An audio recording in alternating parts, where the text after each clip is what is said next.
داداش یه سوالی مغز منو درگیر کرده خیلی وقتم است. اینه که چرا بعضی از کشورها مثل کره جنوبی یا سوئیس این همه پیشرفت کردن ها، خب ولی هنوز بعضی از اشخاصش، بعضی از شخصیت‌ها، بعضی از آدماش هنوز توی فقر و عقب موندگی هن. خب اینا همه که یه دونه مغز دارن، پس این اتفاق چجوری میفته؟ سوال طلایی پرسیدی. اتفاقا یک کتاب دقیقا همینو توضیح میده. کتاب چرا ملت‌ها شکست میخورن. میگه که دلیل اصلی توی نهادهاست، نه توی فرهنگ یا آب و هوا یا نژاد. نهاد یعنی چی؟ منظورشون اینجا مفهوم یعنی حکومت هاست؟ یه جورایی آره. نهاد یعنی اون قوانینی که تو جامعه تصمیم میگیرن کی چی داره، کی میتونه تصمیم بگیره. اگه نهادها فراگیر باشن یعنی فرصت برای همه هست، ملت رشد میکنه. ولی اگه استثماری باشن یعنی یه عده خاص همه چی رو قاپیدن، در نتیجه اون کشور نابود میشه. آها گرفتم. یعنی مثلا همون داستانای کره شمالی و جنوبی دیگه. دقیقاً. یه ملت، یه زبان، یه فرهنگ، ولی یه دیوار وسطشون کشیدن. یکی رفت تو نهادهای استثماری، یکی تو فراگیر. الان یه طرف اینترنت و تکنولوژی و سامسونگ، اون یکی طرف فقر و تاریکی و سانسور. جالبه. من به شخصه خودم همیشه فکر میکردم فرقشون به خاطر کمک‌های خارجی یا منابع طبیعیه. کتاب دقیقا همینو رد میکنه. میگه کشورهای مثل نیجریه یا ونزوئلا منابع دارن ولی فقیرن، چون نهادهاشون استثماریه. یعنی فقط یه عده بالا دست میخورن و بقیه هیچ کارن. در عوض کشورهای مثل ژاپن یا نروژ با منابع کم ولی نهادهای سالم پیشرفت کردن. کل داستان به این برمیگرده دیگه، اگه اشتباه نکنم، که قدرت چطوری تقسیم شده. درست نمیگم؟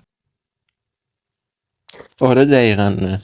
وقتی قدرت فقط دست یک گروه خاصه، اونا قانون میسازن واسه خودشون، نه مردم. ولی اگه مردم بتونن دولت رو کنترل کنن، مثل انتخابات واقعی، رسانه آزاد، قانون برابر، اون کشور رشد میکنه. ببین من با اشخاص زیادی صحبت کردم، خب که بعضیاشون این حرفو میزنن، میگن ملت‌های فقیر چون تنبلن یا فرهنگشون عقب مونده است کلن. کتاب اینم قشنگ توضیح میده. میگه فرهنگ یه ذره تأثیر داره، ولی اصل ماجرا ساختار سیاسیه. مثلا تو همون کره شمالی مردم باهوشن، زحمتکشن، ولی سیستم نمیذاره کاری بکنن. واقعا منطقی بود حرفت. یعنی اگه یه کشور بخواد پیشرفت کنه باید اول نهاداشو درست کنه. آره، باید به جای تغییر ظاهری نهادهای فراگیر اقتصادی و سیاسی بسازه. یعنی هر کسی بتونه کارآفرینی کنه، رقابت سالم باشه، قانون واسه همه یکی باشه. یه جورایی مثل فوتبال میمونه یا اصلا مثل یه ورزشی. اگه داورا خودشون با یه تیم باشن خب از قبل معلومه کی میبره، ولی اگه داور بیطرف باشه رقابت سالم میشه و همه تلاش میکنن برای بهتر بازی کردن، نه اینکه نتیجه از قبل معلوم باشه. آره دقیق گفتی. نویسنده‌ها میگن ملت‌های موفقن که بازی رو منصفانه طراحی کردن. ملت‌هایی که شکست میخورن بازی رو طوری چیدن که فقط یه عده همیشه برنده باشن. ببین لپ کلام اینجاست. فرق کشورها توی هوش و مردمشون نیست دیگه، بخوایم منطقی فکر کنیم، توی عدالت و سیستمیه که اون کشور داره. آره دقیقا. عدالت، شفافیت و فرصت برابر 3 تا کلید طلایی هن. وقتی یکی از اینا نباشه کشورها گیر میکنن تو فقر. اگه یه روز بخوایم کشور خودمون رو بسازیم، دیگه باید از نهادها شروع کنیم. شعار اینا ندیم. شعار هیچی رو درست نمیکنه. مهم نهادها هستن. مهم اون وزیری که انتخاب میکنی.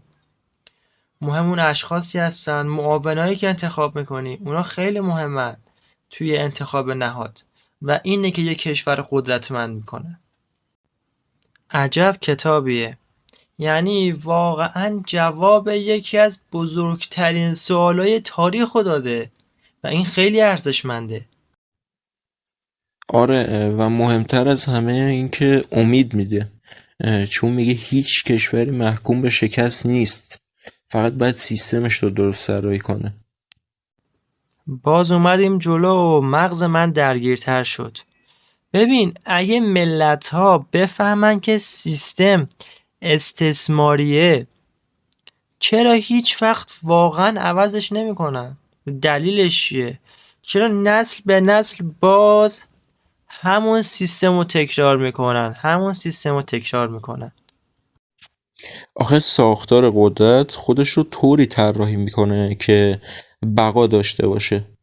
کتاب میگه نهادهای استثماری با ترس، تبلیغات و حتی یه جور امید دروغین خودشونو نگه میدارن.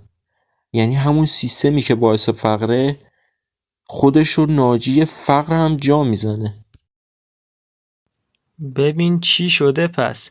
یعنی مردم همیشه دنبال یه منجی بودن، یه منجی میخوان، نه یه سیستم درست، یکی که اینا رو نجات بده. دقیقاً. و وقتی نهادهای استثماری میان از همون نیاز مردم به امنیت و ثبات سوء استفاده میکنن، دیگه تغییر خیلی سخت میشه. کتاب میگه اینا با ترس از هرج و مرج ملت رو کنترل میکنن. مردم هم میگن آره وضع بده ولی نکنه بدتر شه و همین باعث رکود میشه. یه جور بازی روانی حساب میشه. درست نمیگم؟ کاملا یه بازی ذهنی دقیقه.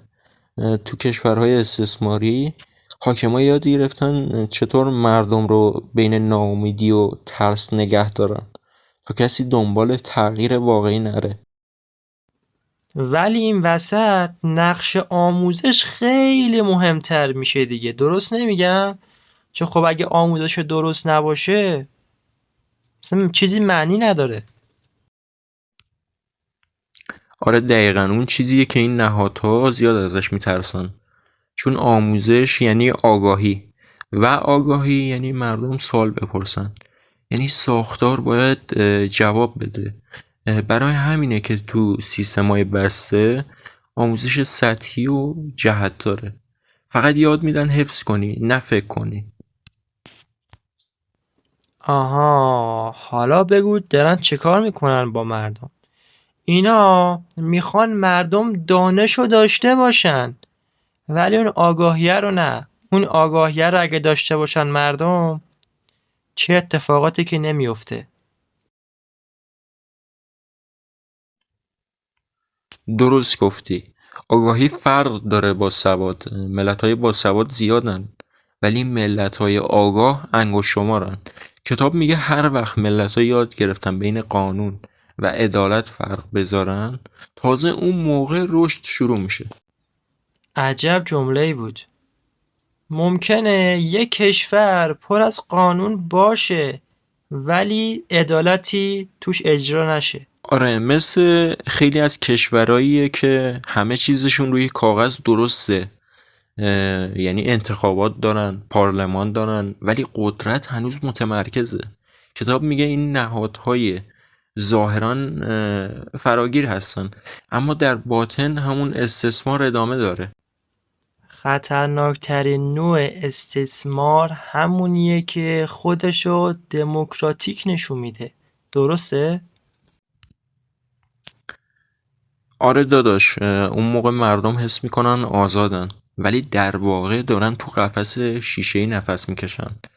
کتاب اسمش رو گذاشته دام ثبات ظاهری. ولی یه سوال دیگه دارم ازت. مگه کشورهای پیشرفته نهادهای فراگیر ندارن؟ اونا چجوری از این چرخه فرار کردن؟ ببین، فرار نکردن، فقط فعلا مهارش کردن. هیچ کشوری بیمه ابدی نداره. کتاب میگه اگه نهادهای فراگیر شفافیت و مشارکت مردم رو از دست بدن، اون کشورم به سمت استثمار برمیگرده. دقیقا مثل روم باستان که سقوط کرد چون قدرت متمرکز شد و نهادها فاسد شدن. یعنی حتی تمدن‌های بزرگم از درون میپوسن؟ دقیقا، فقر و عقب موندگی از بیرون نمیاد، از پوسیدگی درون نهادها شروع میشه. وقتی قانون فقط اسمش قانونه، وقتی رسانه خنثی میشه، وقتی مردم حس کنن صداشون هیچ فرقی نداره، اون موقع سقوط شروع میشه، حتی اگه برجای بلند بسازن. خیلی تلخه. ولی خب واقعیه، باید باش کنار بیایم. هیچ ملت موفقی هم در امان نیست دیگه با این وجود. آره، و نویسنده ها همینو میخوام بگن. میگن توسعه یه مقصد نیست، یه مسیر دائمیه. هر روز باید دوباره انتخاب کنید که نهادات فراگیر بمونن یا کم کم استثماری بشن. همون موقعی که یک کشور فکر میکنه ما دیگه پیشرفت کردیم، عملا داره سقوط میکنه دیگه. دقیقاً، غرور تمدنی همون لحظه‌ایه که ملت از خودش غافل میشه. پیشرفت واقعی یعنی مراقبت مداوم از نهادها، مثل آبیاری یه درخت. عجب مثالی بود. یعنی اگه یه روز آب قطع بشه، حتی سبزترین درخت‌ها هم خوش میشن. آره، و اون آبه همون مردمن. نهاد بدون مشارکت مردم دیر یا زود پوسیده میشه. پس در نهایت میتونیم بگیم همه چی برمیگرده به یه چیز: قدرت باید پخش بشه، نه جمع بشه. آره داداش، پخش قدرت یعنی امنیت واقعی، جمع قدرت یعنی شروع سقوط.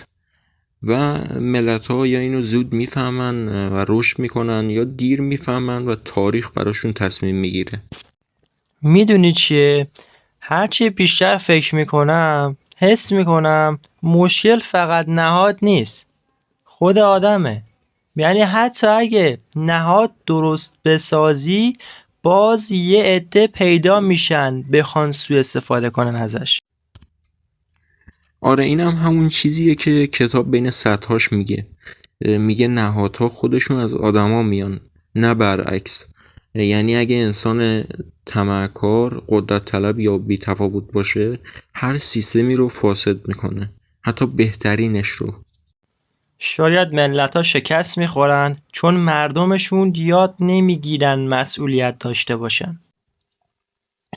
دقیقاً، کتاب میگه نهاد فراگیر فقط وقتی پایدار میمونه که مردم از درون باور داشته باشن که عدالت جمعی از منفعت فردی مهمتره. ولی خب این آسون نیست. انسان همیشه بین من و ما گیر کرده. آره، انگار پیشرفت واقعی همون لحظه است که من حاضر میشه یه ذره عقب بکشه تا ما جلو بریم. دقیق گفتی. برای همینه که بعضی کشورها میرن سمت همکاری، بعضیا سمت رقابت بیرحمانه. اونا که همکاری میکنن نهادهاشون قوی تر میشه، چون مردمش دنبال برد جمعی هن. ولی واقعا این چرخه قدرت تمامی داره؟ اصلا تمام میشه؟ یعنی بالاخره یه روزی میرسیم به سیستمی که دیگه فاسد نشه؟ نویسنده ها میگن نه، هیچ سیستمی مقدس نیست، فقط میتونه بهتر باشه. همه چی بستگی داره که مردم چقدر بخوان نگهش دارن. در واقع پیشرفت یعنی مبارزه دائمی علیه انحراف قدرت. یه جور نبرده همیشگی بین عدالت و طمعه. آره، مثل یه طناب کشیه که هیچ وقت تموم نمیشه و ملت‌های موفقن که این طناب رو رها نمی‌کنن حتی وقتی خستن. میدونی چیش برای من جالبه؟